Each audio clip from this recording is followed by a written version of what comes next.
Fa eo amin'ny tontolo ara-diplomatika kosa nitsidika ny jeneraly Rassoul Soudola filohan'ny filan-kevitra ambony tetezamita ny Massouvou algériana Andriamatoa Ben Ali Cherif Abdelaziz Oumali isan'ny vohitra nandritra ity fianana ity moa ny mikasika ny toe-dram-pirenena sy ny momba ny fiara-miasa eo amin'ny firenena rodoto. Lovara Manantsona no fanadihadiana Sary Christian Rakotondramanga. Tonga nitsidika ny jeneraly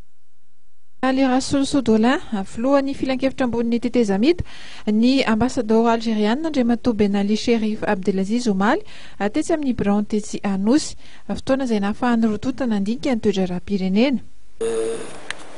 Mbola tazomiko ihany teniko hoe raha eloha efa nisy zavatra ny ekeny ny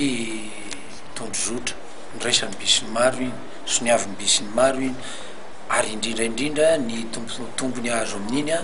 dia ny ekeny zareo ny communauté internationale tsika na tiatsika na sy tiatsika tena zao afaka milaza hoe tia ny ty tandrazako ty tena olona miaramila kanefa mahatsapa koa fa zay krizy naharitra zay tsy afaka aveatrantsika dia anarina amin'ny firenetsika amintsika miherintsika manokana na tiatsika zany na sy tiatsika dia tsy maintsy aloha mila fanampiana avy amindreo manambola amin'izareo le communauté internationale reo ka raha olona samy afaka daholo zany rehetra samy hoe ametraka ny hoe izao ny tsara kokoa anarenana malaky ny firenena ty na izao ny tsara kokoa amaranana ny krizy za tsy hitako ny olana amin'izany indrindra moa ny hoe raha ohatra ny FFKM zany iny olona ray aman-dreny ara-panahy hena moa maharatsy azy raha ohatra izy ka zao zany izy vao mahatsiaro fa hoe tokony tena hoe andray andraikitra amizay amaranana ka raha mamarina nyty krizy ty